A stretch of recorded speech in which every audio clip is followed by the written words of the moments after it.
자, 이제 마지막 시간입니다. 자, 380페이지 보시면 개발의 과정,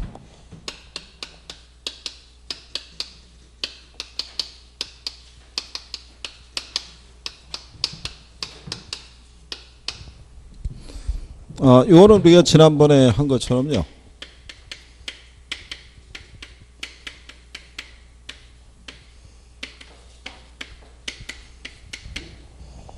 이렇게 해서 7가지 단계가 있다라고 한 거죠.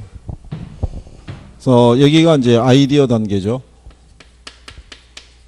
구상 단계라고도 얘기를 하죠. 예비적 타당성 분석 단계고요.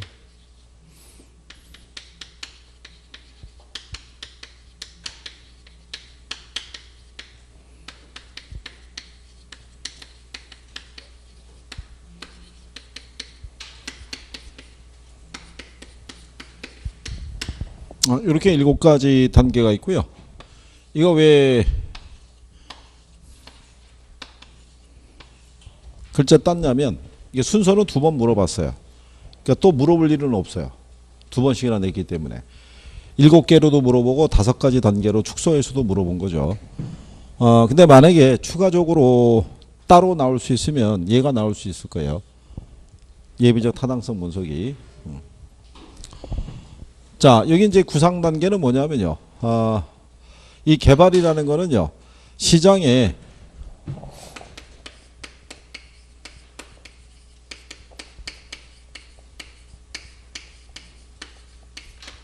여기에 대응하는 것도 개발이라고 그래요. 자, 우리가 이제 소득이 변하고요. 산업 구조가 변하고 이렇게 하다 보면은 새로운 공간에 관한 이제 욕구가 생겨나기 시작하죠. 예, 그래서 이제 그 공간에 대해서 개발업자들은 사전에 인지를 하고 그 공간을 만들어내는 것을 기획을 하는 것도 개발이라고 얘기를 해요.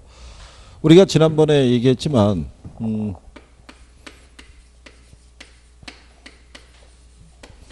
우리가 왜 펜션이라고 그때 얘기했었죠. 펜션 아시죠? 네? 이 펜션이 연금이라는 뜻이에요. 그러니까 이 펜션이라는 거는 미국에서는 이 정년 퇴직한 사람들이 있죠. 연금으로 생활하는 사람들. 그 사람들이 거주하는 곳을 펜션이라고 그래요.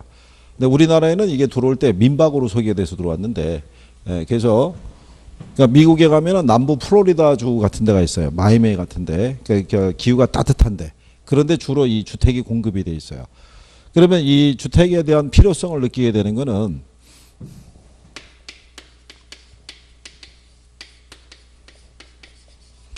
고령화 시대잖아요.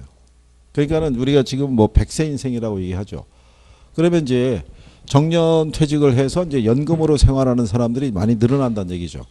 그럼 그분들은 지금까지 살던 주거 공간에서 탈피해서 보다 좀 여유롭고 자연적인 환경하고 같이 어우러질 수 있는 그런 주거 공간을 필요로 한다는 얘기죠. 그러니까 그런 거를 기획을 하는 거죠. 기획을 한 다음에 두 번째로 무슨 분석을 해야 돼요? 예비적 타당성 분석을 할 때는 기본적으로 이 사업성 분석을 해요. 그러니까 사업성은 시장성하고 수익성 여부를 판단을 해요. 그죠? 여기서 시장성도 있을 뿐만 아니라 뭐가 있다고 판단이 됐을 때, 수익성이 있다고 판단이 됐을 때 다음 단계로 가는 거예요. 여기서 이게 판단이 안 서면은 다시 원점에서 재검토해야 되는 거죠. 그러고 난 다음에 개발 사업할 때 가장 중요한 것 중에 하나가 뭐겠어요? 이거예요. 위치. 예, 적정한 부지를 확보할 수 있느냐가 관건이죠. 그렇죠? 그래서 이 부지를 만약에 이제 확보를 하게 되면 여기는 예비적 타당성 분석은 여기는 계략적으로 하는 거예요. 대충. 근데 여기는 보다 구체적으로 하는 거죠. 그래서 여기는 법적인 거 또는 기술적인 거 또는 경제적인 거 이런 타당성 분석을 다 하는 거죠. 구체적으로. 그러면 이 3가지 중에서는 얘가 제일 중요해요. 경제성이. 법적으로 문제가 없고 기술적으로 문제가 없더라도 경제적으로 봤을 때 타당성이 없으면 개발 사업이 진행이 안 되겠죠. 그래서 얘를 가장 중시하고요. 경제적 타당성 분석의 결과 있죠. 이 결과는 모든 개발업자에게 똑같이 적용되진 않아요. 개발업자마다 요구하는 수익률이 같다 틀리다. 틀리기 때문이다. 자, 그런 것도 시험 지문상에서 써요. 그러니까 거기 타당성 분석 단계 있을 때 381페이지 맨 상단에 가면 나와 있죠. 타당성 분석으로부터 나온 결과가 비록 동일하다고 하더라도 개발업자에 따라 채택될 수도 있고 그렇지 않을 수도 있다라고 돼 있죠. 그것은 개발업자마다 뭐가 틀리다. 요구 수익률이 틀리다. 이렇게 생각하시면 되죠. 그러고 나면은 이게 만약에 이제 경제성까지 있다면은 뭐를 조달해야 돼요? 자금을. 이때 조달하는 게 개발금융이겠죠. 개발금융의 대표적인 게 아까 여러분들 했던 프레이트 파이낸싱 있죠. 이런 걸 통해서 이제 자금을 조달하고 그 다음에 이제 시공사를 선정을 해서 개발 사업이 추진이 되고요. 마케팅은 마지막에 있어도 얘가 이 초기 단계부터 한다고 그랬어요. 그죠? 그래서 마케팅을 할 때는 임대를 할 수도 있고 뭐를 할 수도 있어요. 분양을 할 수도 있을 때. 그죠? 시장 경기가 한쳐오면 분양이 되는데 분양이 안 되면 뭐라도 줘야 돼요. 임대. 임대를 줄 때는 우리가 왜 지난번에 얘기했죠. 중요 임차자 있죠. 이걸 정박 임차자라고도 얘기를 해요. 이 사람들을 확보하는 게 중요하다고 얘기를 하죠. 얘네가 확보되면 군소 임차자는 뭐 그냥 계약기 될 수 있으니까. 그래서 여러분들이 거기 보시면은 마케팅 단계에서 보면 중요 임차인, 정박 임차인 이렇게 돼 있죠. 얘네를 우리가 앵커 테넌트라고 그래요. 그러니까 앵커라는 게 닷이라는 의미예요. 그러니까 배가 한 곳에 오래 머물기 위해서는 닷을 내리겠죠. 그러니까 오랫동안 임대차 계약을 체결하고 임대를 이제 임차를 하는 사람들을 얘기를 하죠. 그래서 주로 이제 관공서라든가 대기업 지사라든가 금융기관 있죠. 그런 걸 얘기를 하죠. 그래서 중요 임차자는요.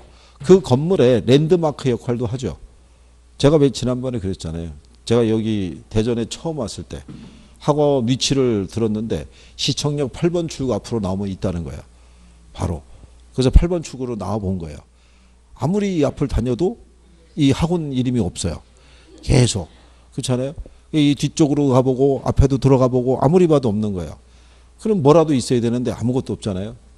그래가지고 일단 안에 들어와서 인포메이션을 봤죠.